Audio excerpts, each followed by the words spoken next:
this is David Farland, and welcome to the Story Puzzle. This workshop is one of my core classes that I teach. In this class, there's a lot of information, and I'm going to talk a little bit about it. This is a class on how to plot a novel, basically, but it goes into a lot more than that. In plotting a novel, a lot of people have taught those classes, and you'll find workshops and classes in a lot of other places.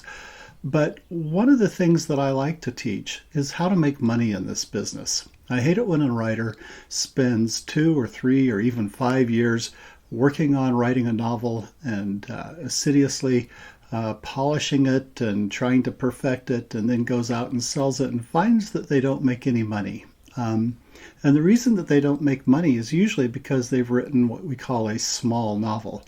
A small novel is one that just doesn't have a wide audience. And so we're going to be talking about how to write for a wide audience and how to make a living in this business.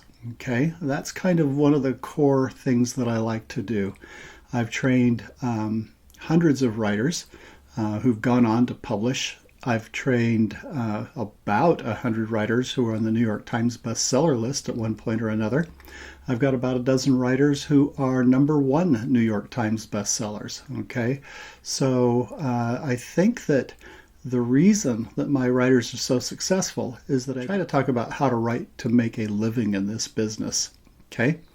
And making a living is not going out and eking out a meager living and starving at poverty wages.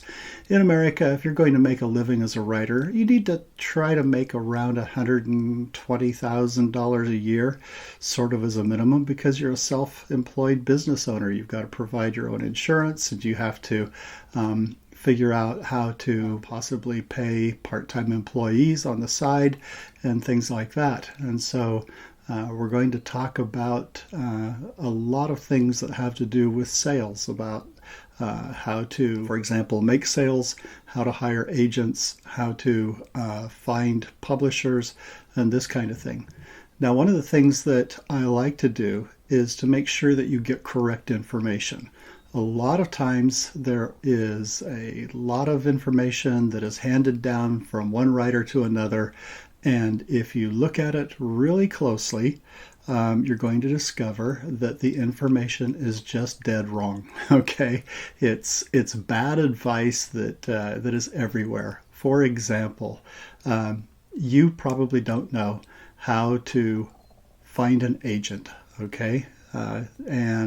Finding an agent is a key if you're going to be writing in certain fields like the young adult field or thriller field or something like that. So you want to make sure that you know how to do it and how to do it properly. Other things that I want to make sure is that I always give you advice. Okay. So when I do my assignments, you're going to find that I give you feedback on every assignment. I don't hand it off to somebody else and say, okay, I want my secretary to do that. I go ahead and give the advice myself. When I give advice, I like to make sure that if you have questions at any time that, I treat you with respect. Okay. There are certain authors who are notorious for giving bad advice. For example, Ernest Hemingway, Nobel Prize winner. You'd think that he would understand writing, but he gave bad advice all the time. If somebody asked a stupid question, he would give them a dumb answer. For example, one time a woman asked him, what kind of chair do you write in? She wanted to know what the best chair was. Maybe she had a bad back. I don't know what she was thinking. His answer was, I don't sit in a chair. I stand up when I write. And a lot of people looked at this advice and said, oh, well, he probably trained himself to do that because he was a war correspondent, okay, and he didn't have a chair to sit in when he was writing, so this became his habit.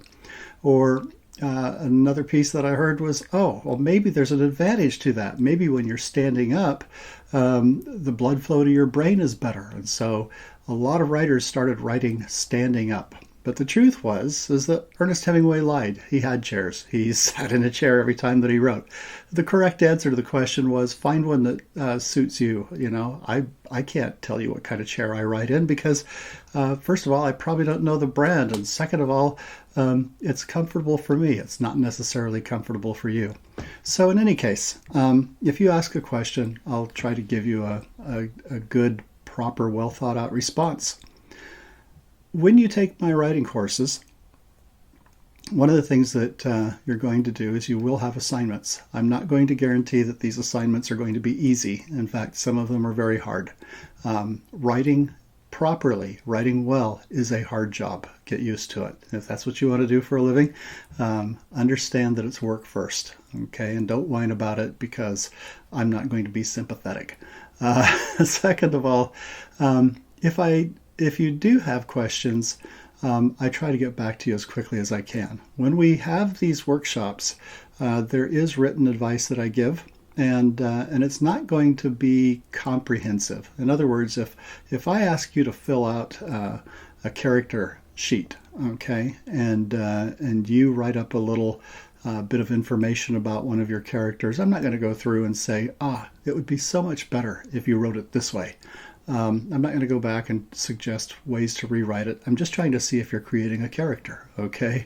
One that's viable and interesting and that seems well developed and round, okay?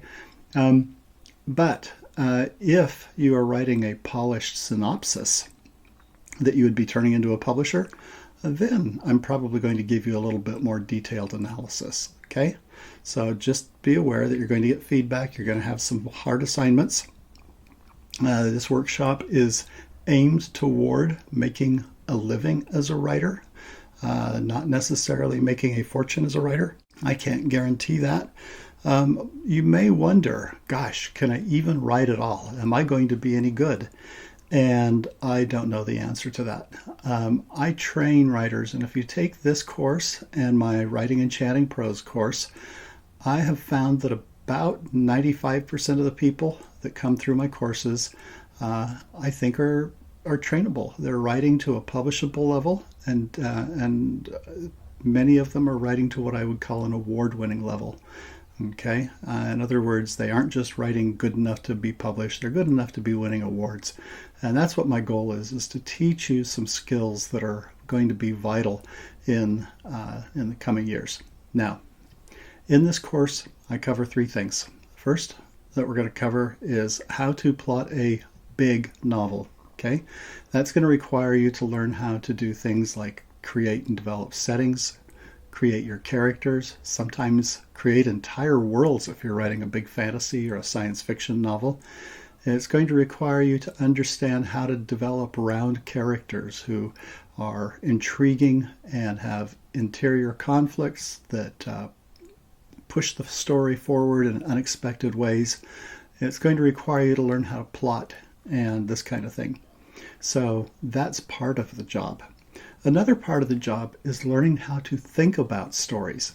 Many writers will do this. They'll go out and they'll get up and decide that they want to write a novel. And I've talked to writer after writer who will hear about NaNoWriMo, okay, National Novel Writing Month, which starts in November, and they'll say, "Oh, I'm going to set aside the entire month to write my novel, and I'm so excited, And then they sit down to write their novel on the very first day, and they stare at the blank page, and they have no idea what to do with it, okay? They haven't thought about the novel at all. They haven't plotted it out, and they haven't done what we call pre-writing. And so this is a really important skill that new writers have to develop, is how to think about a novel. And so the Story Puzzle workshop is designed to teach you that. Now, as we get into writing skills, I'm going to talk about different ways to plot novels.